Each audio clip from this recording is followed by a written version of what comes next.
So I thought I'd do something a little different. You guys have been asking for a more in-depth and detailed video.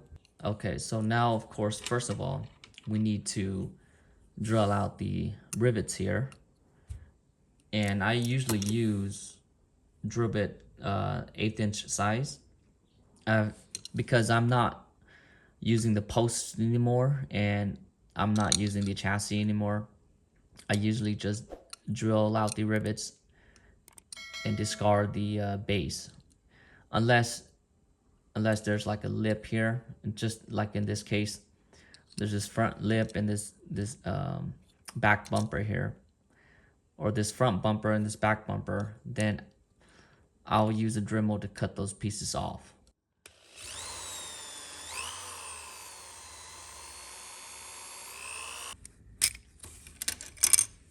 Okay, now we can put these aside, the interior and the chassis, the windows as well. Now we can focus on cleaning things up. We need to remove the posts here, and of course remove these raised area here, and remove some materials here in the front so we can have clearance for the wheels. And if you want, you can do the same for the rear fenders. Remove as much materials as you want so you can make room for your wheels. Now to cut down the post, I usually use a cutting disc like this, but now I've transitioned over to using one of these cutting tools for a Dremel, and it's made specifically to cut metal or carving and such. And so it's actually a lot better and faster if I just use one of these to take down the post.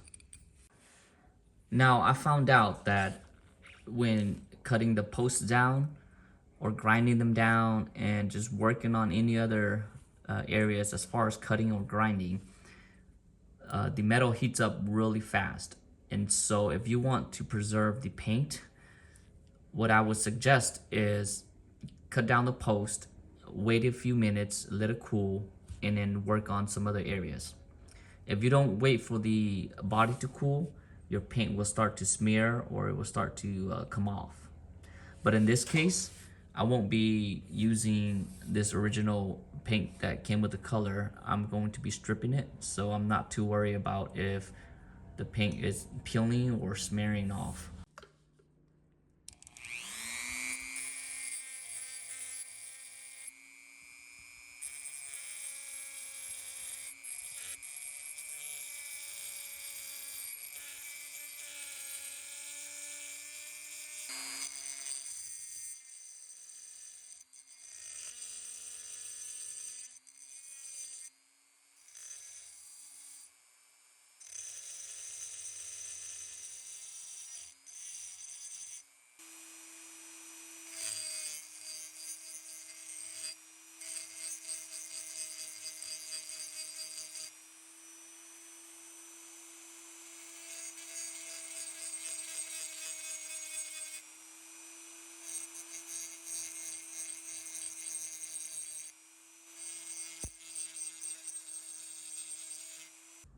All right, now that that's done, we can leave the body on the side so we can strip the paint in a bit. So let's do the chassis now. Since this is just a plastic chassis, it's really easy to remove the wheels along with the axles. You basically don't even need any tools. So at this point, what I need to do is cut off the front bumper. So I'll use the Dremel with the cutting wheel to cut off the front bumper and cut off the rear bumper. So if we see how it sits like that. So what I can do is say, hey, that's what I need to preserve. So I'll cut the rear bumper, like I'll cut it right here. And for the front bumper, I can cut it right here.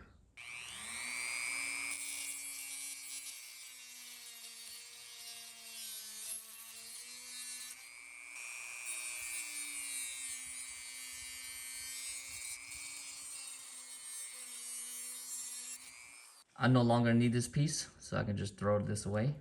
And what I usually do is I'll come back in here and clean up as much as possible.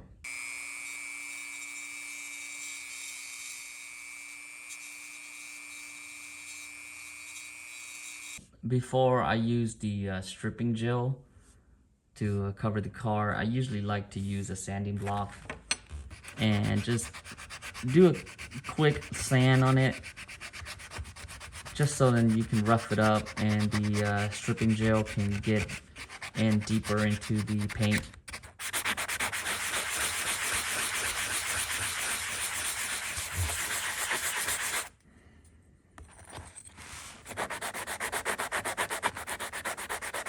This is the kind of stripper that I use. Bought these from Home Depot, and I think it's not the greatest, but it does the job. After you kind of dull up the car, basically taking off the clear coat, then it does an okay job stripping the paint.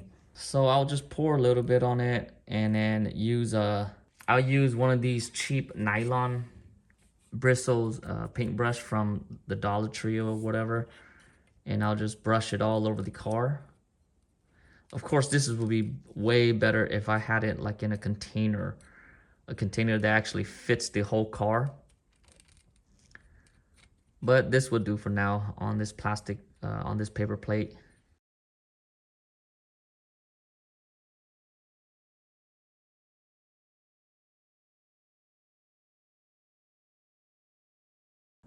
All right, so after 15 minutes or so, it looks like it's ready to be brushed off. And I usually just use the same nylon bristle brush to brush off the paint.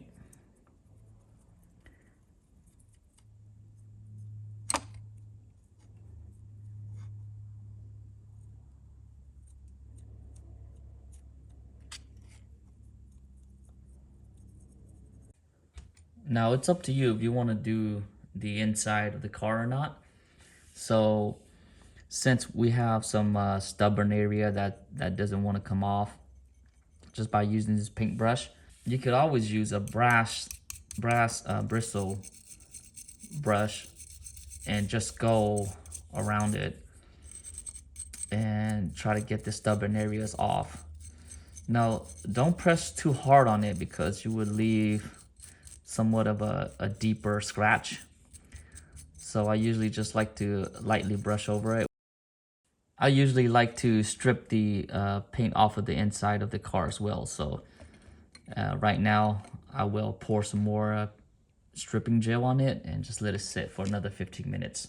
Okay, after the paint's been all stripped off and give it a little wash, I usually go in with like 800 grit sandpaper. It's just to sand off the whole body of it so the paint will prep it for paint.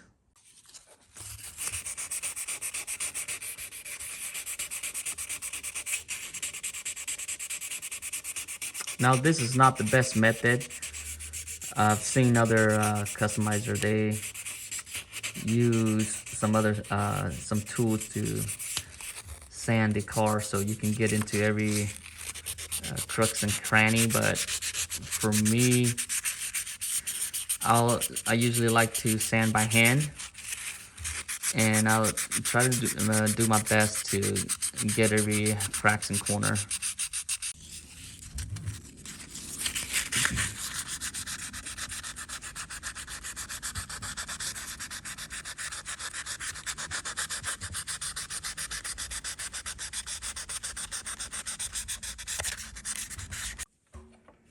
All right, now that I'm done sanding, it's not the best looking, but hopefully I can shoot a primer over it and let it cure before I shoot paint over it.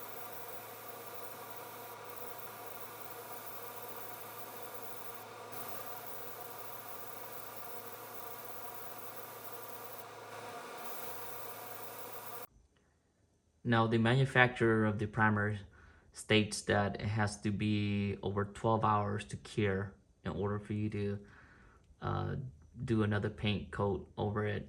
So this one's gonna have to sit over 12 hours before I can touch it. Alright, it's been more than 12 hours and now I will spray paint over this primer.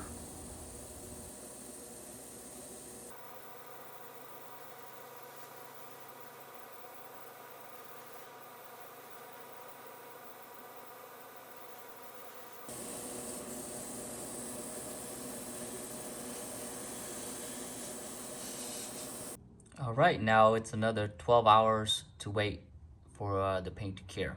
Alright, now that the paint is somewhat dried, it's still very soft, but you just have to handle it with care. So what I usually do now is I'll take a caliper and I'll just measure the width of this to see where we're at. And it looks like it's 96. Measure the bottom and measure the top, and it looks like it's 96. So if we go to our CAD model, we can change that to 96. And I normally measure this as well, and it looks like it's about 0.8. No, I bought these acrylic pen off of Amazon just so I could detail the headlights, tail lights, and trims and so forth. And these ones are actually really good. They have this extra fine tip. No, I'm not good with painting at all, so I usually like to take it slow.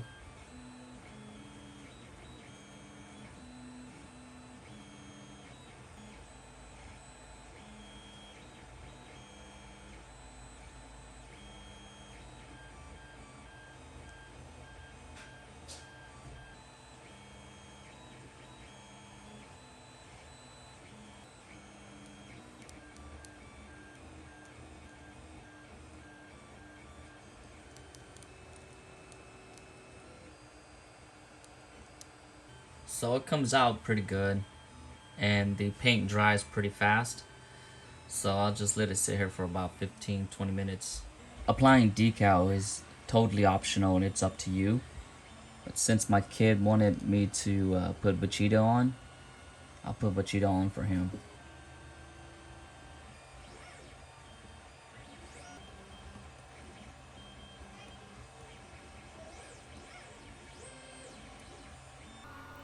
This is the full assembly of the cab model. I just wanted to show you guys that these are basically the parts that I will be using.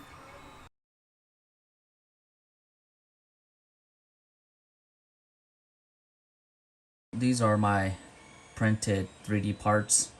The chassis, this is the front steering member along with the top, the rear motor holder, and these are the steering knuckles. It might be a little hard to see, but there's some rough edges here because of the support, and I will need to sand those down using the file. Applying decal is totally optional and it's up to you. But since my kid wanted me to put Bachito on, I'll put Bachito on for him.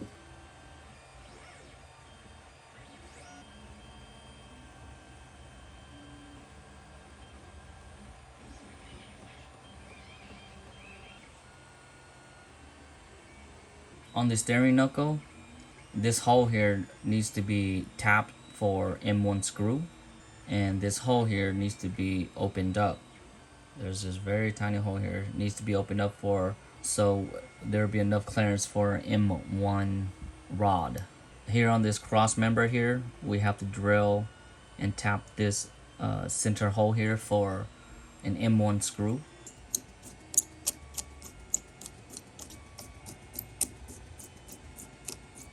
Now it's time to assemble the front assembly of the steering. Two knuckles going here, and then I will have to put the top portion of the cross member on. And you just want to verify if it could rotate without any resistance. And the right side is really loose. The left side, there's a little bit of resistance, but hopefully after rotating it a few times, it's gonna become loose. Now we can put the front wheels on.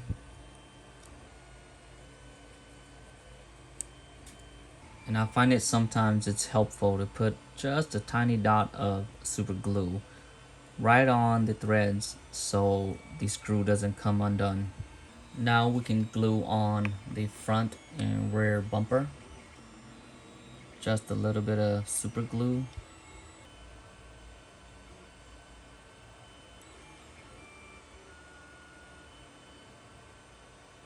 Now what I usually like to do is I usually like to put the chassis in. This is how I try to figure out where the front wheels will be. So if I temporarily just put it here and I move it around, I basically know I won't have any type of interference or it won't run into anything. So once I do a test fit and it works, then we can super glue it on.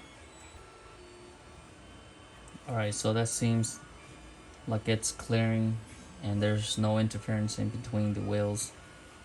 It's just a drop of super glue. So I'll just leave it like so for it to cure. For this window piece, since it's a single piece like this, usually what you would like to do is eliminate as much pieces or parts as you can.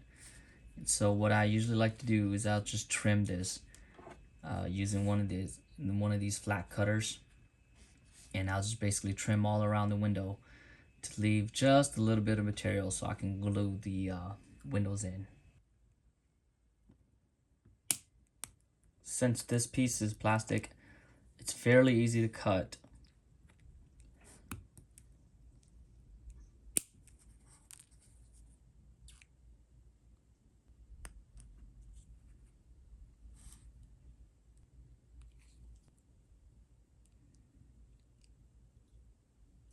This way we want to leave as much room as possible here and over here so there won't be any interference. Now these will be the components that I will be using. The dual shaft motor, we have our rotating servo, our battery, our receiver, the charging port, and the on and off switch. Now this is the front lights and these are the rear lights. These are white light and these are red. The lights are optional. You can use the lights if you want. The mounting tabs for the servo will need to be clipped off. Now time to make the connecting rod for the two steering knuckles. I'm going to be using this brass rod. It is very easy to bend. And what I normally like to do is just bend one side. Just take some pliers, bend one side, make it 90 degrees. So what I usually like to do now is mark where I need to bend. We can put it in and basically test fit this. If it's not that straight, we can manipulate or bend and fix the cross holder here. But this seems somewhat okay as long as the wheels are not too crooked, then I'm good. All right, now with this brass rod, we are still working on the steering. And I'm basically going to bend this one just like how I have it in the CAD model. Something like that. So this part here, just want to make sure that the another brass rod can go in there. And this portion here will go into the rotating servo. So when the rotating servo goes either rotates left or right, it will steer the it will turn the wheels. So this is the end result. You want something like this so it could be super glued onto this front crossbar, making it align here with the screw on top.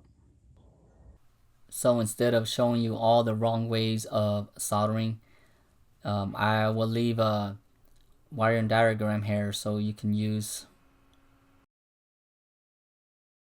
Now we could put the charging port and the on and off switch and the pocket here. So once we get it in, I usually like to put some hot glue just around it. so it can hold everything in place. All right, now I have the servo charging port and the on and off switch in place. Now all that's left is to drill 2 small holes here in the back for the these pins here.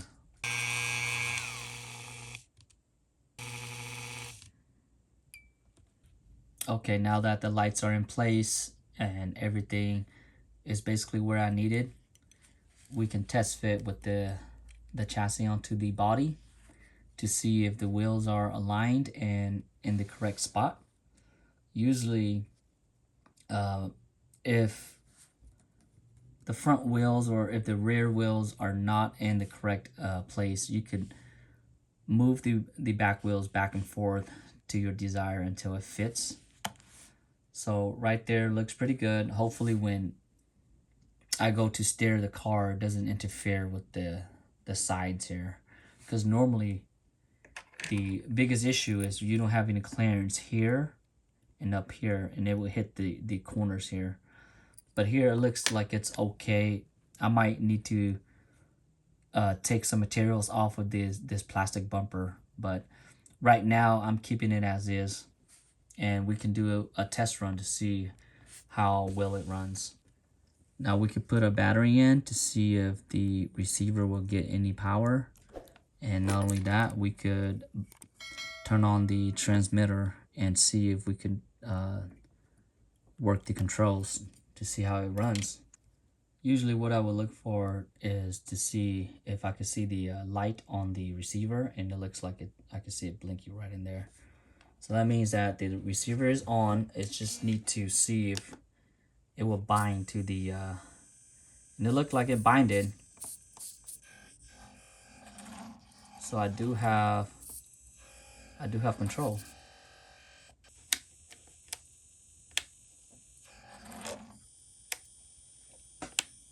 So the lights do work.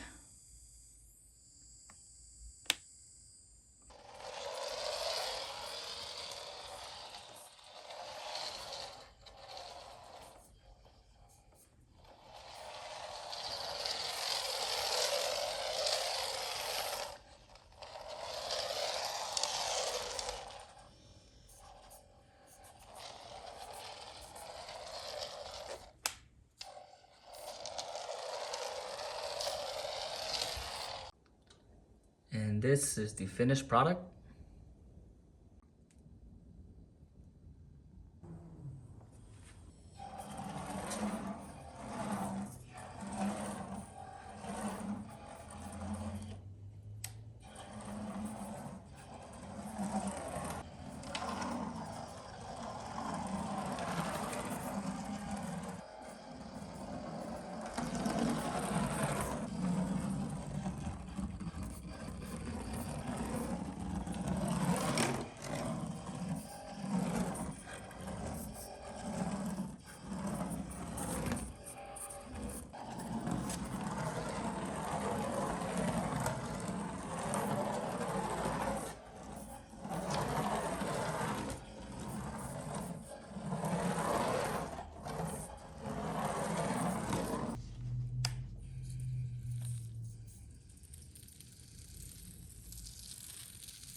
So when your battery needs charging, all you have to do is plug in this pigtail here into any charging station